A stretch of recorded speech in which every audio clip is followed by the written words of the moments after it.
નમસ્કાર વિદ્યાર્થી મિત્રો, ધોરણ 11 કોમર્સ નામાના મૂળ તત્વો ચેપ્ટર નંબર 7 રોકડ મેળ લેક્ચર નંબર 8 માં આપ સૌનું હાર્દિક ખાલી જગ્યા છે. મિત્ર, આજે આપણે 3 ખાનાવાળો રોકડ મેળ એનો અભ્યાસ કરવાનો છે. અગાઉ આપણે સાદો રોકડ મેળ અને 2 ખાનાવાળા 3 રોકડ મેળ એ શીખી ગયા છીએ. એટલે તમને આ 3 ખાનાવાળો રોકડ મેળ કે જેની અંદર એક રોકડનું ખાનું હશે, એક વટાવનું ખાનું હશે અને એક બેંકનું ખાનું હશે, 3 ખાના રકમના રાખવાના રહેશે. તો સેમ નમૂનો તમને બધાને ખબર જ છે, ઉપર હેડિંગ આપી દો. બાકીની બધી વિગતો સેમ 3 ખાના રાખશું, એક આપેલ વટાવનું, રોકડ રકમનું અને બેંક રકમનું. જમા બાજુ પણ મળેલ વટાવ, રોકડ રકમ અને બેંક રકમ. બીજી લાંબી ચર્ચા નથી કરતો. રોકડનો નિયમ ખબર છે, આવે તો ઉધાર, જાય તો જમા. બેંકનો નિયમ ખબર છે, વધે તો ઉધાર અને ઘટે તો જમા. બરાબર? બેંક સિલક વધે તો ઉધાર અને ઘટે તો જમા. અને આપેલ વટાવ છે એ ઉધાર બાજુ લખાય અને મળેલ વટાવ જમા બાજુ લખાય. બીજી વાત, જો શરૂઆતની બેંક સિલક હોય તો ઉધાર બાજુ લખાશે, બેંક ઓવરડ્રાફ્ટ હોય તો જમા બાજુ લખાશે. આ બધી જ ચર્ચાઓ આપણે અગાઉના લેક્ચર્સની અંદર કરી ગયા છીએ. હવે આપણે એક દાખલો જોઈએ કે જેની અંદર 3 ખાનાવાળો રોકડ મેળ તૈયાર કરવાનો હોય. 3 ખાનાવાળો એટલે તમને બધાને ખબર છે કે કયા કયા 3 ખાના આવશે. તો કે રોકડ, બેંક અને વટાવ. ચાલો પહેલા ફોર્મેટ દોરી લો જેઠાલાલનો. જુલાઈ 2015 નો રોકડ મેળ. જેઠાલાલ એટલે તમને ખબર છે કોણ? યસ, ઉધાર બાજુ 3 ખાના રકમના, જમા બાજુ 3 ખાના રકમના. બાકીનું બધું તો બધા રોકડ મેળની અંદર સેમ જ રહેશે. પહેલો વ્યવહાર 1લી તારીખમાં 2015 જુલાઈ 1 શરૂઆતની રોકડ શિલ્લક છે તો ઉધાર બાજુ લખો રોકડ મેળની. 2015 જુલાઈ 1 બાકી આગળ લાવ્યા અને રકમ ધ્યાન રાખજો રોકડના ખાનામાં લખજો. ત્યાર પછી તમને બેંક ઓવરડ્રાફ્ટ આપેલો છે શરૂઆતમાં, તો બેંક ઓવરડ્રાફ્ટ કઈ બાજુ લખાય? જમા બાજુ લખાય. 2015 જુલાઈ 1 બાકી આગળ લાવ્યા. બેંક ઓવરડ્રાફ્ટ છે એટલે બેંકના ખાનામાં રકમ લખજો. ચાલો ત્યાર પછી આપણે નેક્સ્ટ વ્યવહાર વાંચીએ. 3 તારીખ, અય્યર પાસેથી 3000 નો માલ 10% રોકડ વટાવે ખરીદ્યો અને જરૂરી રકમનો ચેક આપ્યો. મિત્રો યાદ રાખો, તમે માલની ખરીદી કરી અને ચેક આપ્યો છે તો શિલ્લક વધે કે ઘટે? તો કે શિલ્લક ઘટે. ઘટે તો જમા. એટલે 3000 માંથી તમે 10% એટલે 300 રૂપિયા રોકડ વટાવ કાપી અને ચેક કેટલાનો આપ્યો હશે? 2700. એટલે 2700 રૂપિયા જમા બાજુ લખો બેંકના ખાનામાં, 300 રૂપિયા લખો વટાવના ખાનામાં, કારણ કે રોકડ વટાવ હતો. અને શું કરેલું છે? ખરીદી, એટલે ખરીદ ખાતે. 5 તારીખ, પગારના 800, સ્ટેશનરીના 700, ચેકથી ચૂકવી આપ્યા, શિલ્લક ઘટે. તો જમા બાજુ 800 અને 700 અલગ અલગ લખશું. 800 માં લખીશું પગાર ખાતે, 700 માં લખીશું સ્ટેશનરી ખર્ચ ખાતે. તારીખ બંનેમાં સેમ, કારણ કે એક જ તારીખે થયેલા છે. 7 તારીખ, બબીતા પાસેથી 6000 નો માલ 10% વેપારી વટાવે ખરીદ્યો, અડધી રકમ રોકડ અને બાકીની રકમ ચેકથી ચૂકવી આપી. બરાબર? તો 6000 નો માલ છે, એમાંથી 10% વેપારી વટાવ બાદ કરો એટલે 5000 ને 400 રૂપિયા આવે. એમાંથી અડધી રકમ રોકડેથી ચૂકવી છે અને અડધી રકમ ચેકથી, એટલે 2700 રૂપિયા તમે રોકડા ચૂકવેલા છે અને 2700 રૂપિયાનો ચેક. આ વેપારી વટાવ છે એટલે એની નોંધ કરવાની થશે નહીં. ચાલો, માલની ખરીદી કરી તો રોકડ જાય તો જમા બાજુ, એટલે જમા બાજુ આપણે 2700 રૂપિયા રોકડમાં લખીશું અને 2700 રૂપિયા બેંકમાં લખીશું. વિગતમાં લખીશું ખરીદ ખાતે. તારીખ 7. ચાલો આગળ. તારીખ 9, ₹4000 બેંકમાં ભર્યા. સમજો, જમા ખર્ચી વ્યવહાર. રોકડા તમે બેંકમાં ભરો કે રોકડા તમે બેંકમાંથી ઉપાડો તો એને જમા ખર્ચી વ્યવહાર કહેવાય. આપણે રોકડ અને બેંક ખાનાવાળા રોકડ મેળની અંદર એનો અભ્યાસ કરી ગયા. તો જો યાદ રાખો, રોકડા બેંકમાં ભર્યા તો રોકડ જાય તો જમા બાજુ, એટલે રોકડ ખાનામાં જમા બાજુ લખો ધીમે ધીમે. બેંકમાં ભર્યા તો બેંક સિલક વધે, એટલે બેંકના ખાનામાં ઉધાર બાજુ લખો. જે વ્યવહારની નોંધ રોકડ અને બેંક એમ બંને ખાનામાં બંને બાજુ થતી હોય તો એને જમા ખર્ચી વ્યવહાર કહેવાય. એટલે ખાપામાં જખ લખી દો બંને બાજુ. અને વિગતમાં શું લખવાનું, તો કે તારા ખાતામાં મારું નામ, મારા ખાતામાં તારું નામ. એટલે રકમ બેંકમાં છે તો વિગતમાં રોકડ ખાતે, રકમ રોકડમાં છે તો વિગતમાં બેંક ખાતે. તારીખ 9. ચાલો 10 તારીખ, પોપટલાલ. ખરેખર પોપટ લીલો હોય પણ અહીંયા પોપટ લાલ છે. પોપટલાલને 6050 ના હિસાબ પેટે 6000 નો ચેક આપી હિસાબ ચૂકતે કરી દીધો. આપણે પોપટલાલને 6050 આપવાના હતા. આપણે 6000 નો ચેક આપ્યો તો 50 રૂપિયા વટાવ કે કસર ગણાશે. ચેક આપ્યો છે તો સિલક ઘટે તો જમા બાજુ, 50 રૂપિયા વટાવના ખાનામાં અને વિગતમાં લખવાનું પોપટ લાલ ખાતે. ત્યાર પછી છે આત્મારામે 10,070 ના હિસાબ પેટે 6000 રોકડા અને 4000 નો ચેક આપ્યો, જે બેંકમાં ભરાવી દીધો.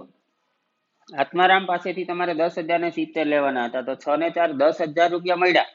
6 રોકડા અને 4 નો ચેક, તો 70 રૂપિયા વટાવ કે કસર આવશે. એટલે તમારે પાસે રોકડા આવે તો ઉધાર, એટલે 6000 રોકડા ઉધાર, બેંક સિલક વધે તો 4000 ઉધાર અને વટાવ કે કસર 70 રૂપિયા. વિગતમાં લખવાનું આત્માના રામ ખાતે. 14 તારીખ, સુંદર પાસેથી જૂના દેવાની ચુકવણી પેટે 5000 નો ચેક મળ્યો, જે બેંકમાં ભર્યો. તો બેંકમાં ભરો તો સિલક વધે તો ઉધાર અને વિગતમાં લખવાનું સુંદર ખાતે. 19 તારીખ, જેઠાલાલના આવકવેરા પેટે 3000 રોકડા ચૂકવી આપ્યા. હવે તમને બધાને અગાઉ શીખવેલું છે કે આવકવેરો એ ધંધાના માલિકનો અંગત ખર્ચ છે અને એ અંગત ખર્ચ ધંધામાંથી ચૂકવીએ તો એ ઉપાડ ખાતે લખાય. કયા ખાતે? ઉપાડ ખાતે. પણ રોકડા ચૂકવી આપ્યા તો રોકડ જાય તો જમા, એટલે જમા બાજુ 3000 લખી અને વિગતમાં ઉપાડ ખાતે લખીશું, આવકવેરા ખાતે લખતા નહીં. તારીખ 20, સુંદરનો ચેક નકરાયો. સુંદર નામ રાખવું કાફી નથી, સુંદર કામ કરો તો સુંદર લાગશો. સુંદરે ચેક આપેલો પણ એના ખાતામાં પૈસા નહીં હોય એટલે એનો ચેક નકરાયો. ચેક નકરાય ત્યારે તમને કીધેલું છે પહેલા જે બાજુ નોંધ કરેલી એના કરતા વિરુદ્ધ બાજુ નોંધ કરવાની. હવે પહેલા તમે લોકોએ ઉધાર બાજુ લખેલું જો 5000 રૂપિયા, તો હવે તમારે સુંદર ખાતે જમા બાજુ 5000 કરી દેવાના બેંકના ખાનામાં. તારીખ 20. 22 તારીખ, સુંદરના રિસીવર પાસેથી 50 પૈસા લેખે ડિવિડન્ડ મળ્યું. સુંદર નાદાર જાહેર થયો હોય સાહેબ, તો અદાલત દ્વારા એક વ્યક્તિની નિમણૂક કરવામાં આવે જે એની મિલકતો અને દેવાનો હિસાબ કરે અને એના આધારે એ નક્કી કરે રિસીવર કે કેટલા રૂપિયા ચૂકવી શકાય એમ છે. તો 50 પૈસા લેખે ડિવિડન્ડ મળ્યું એનો મતલબ એવો કે સુંદર પાસેથી તમારે જેટલા લેવાના હતા એના 50% રૂપિયા તમને મળશે અને એ ચેક દ્વારા જ મળતી હોય રકમ, એવું તમારે સમજી લેવું. 50 પૈસા લેખે એટલે સુંદર પાસેથી આપણે લેવાના હતા 5000, તો એના 50% કરો એટલે 2500 રૂપિયા ઉધાર બાજુ લખો અને વિગતમાં લખો સુંદર ખાતે 22 તારીખ. બાકીના 50% ભૂલી જવાના, બરાબર. તારીખ 28, ટીપેન્દ્ર પાસેથી 10,000 નો માલ 10% રોકડ વટાવે, ટીપેન્દ્રને 10,000 નો માલ 10% રોકડ વટાવે વેચ્યો. 60% રકમનો ચેક મળ્યો જે બેંકમાં ભરાવ્યો, બાકીની રકમ રોકડમાં મળી. તો અહીંયા ધ્યાન આપો, આપણે હિસાબ કરી લઈએ. ટીપેન્દ્રને 10,000 નો માલ 10% વેપારી વટાવે બાદ કરો, ચોખ્ખી રકમ આવે 9,000, રોકડ વટાવ છે, એટલે 9,000 રૂપિયા, એમાંથી 60%, 9,000 ના 60% કરો, બાકીના વધ્યા 40%. એટલે 5400 રૂપિયા છે એનો ચેક મળેલો છે, 3600 રૂપિયા રોકડા મળેલા હશે. એટલે તમારે 1000 રોકડ વટાવના ખાનામાં, 5400 બેંકના ખાનામાં, 3600 રોકડના ખાનામાં. માલ વેચેલો છે તો રોકડ આવે તો ઉધાર, એટલે ઉધાર બાજુ રોકડના ખાનામાં 3600, બેંકના ખાનામાં 5400 અને વટાવના ખાનામાં 1000. એટલે વિગતમાં લખશું વેચાણ ખાતે.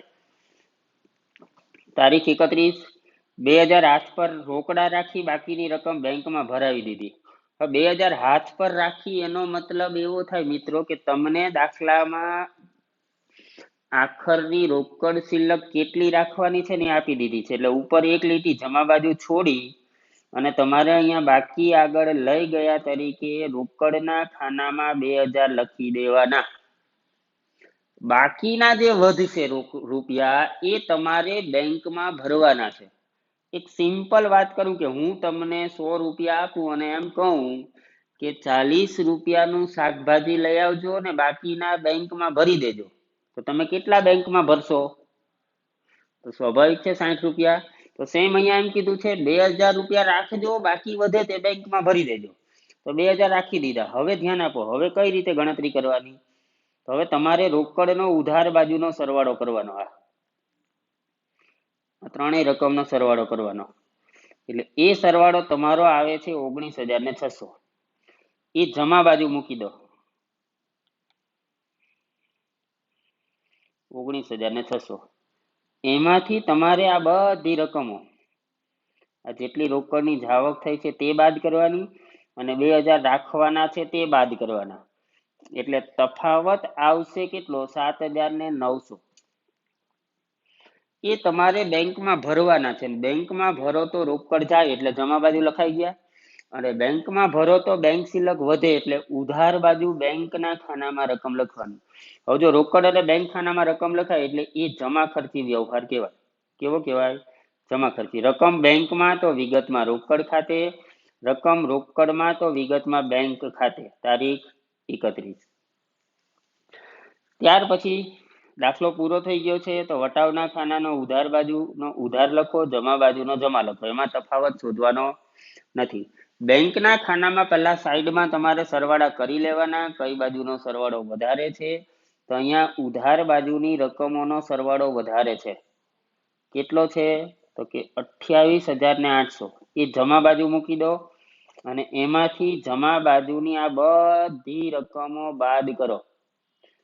એટલે જે તફાવત મળે છે તમને 6,900, એ આખરની બેંક શિલ્લક કહેવાય. જમા બાજુ તફાવત આવે તો.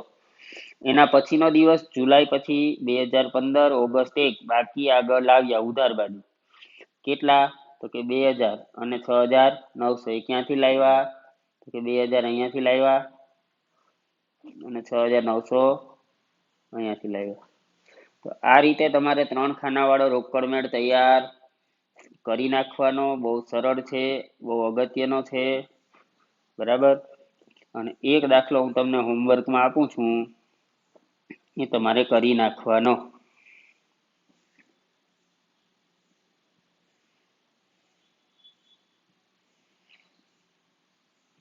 તમારે સ્વાધ્યાયનો 8મો દાખલો, સ્વાધ્યાયનો 8મો દાખલો કરવાનો. કોઈ પણ પ્રકારની મુશ્કેલી પડે તો તમને ખબર છે મારો વોટ્સએપ નંબર અને કોલિંગ નંબર, એના ઉપર કોલ કરી તમારી સમસ્યાનું સમાધાન મેળવી લેવું, કોઈ પણ પ્રકારની શરમ કે સંકોચ વગર. ધન્યવાદ.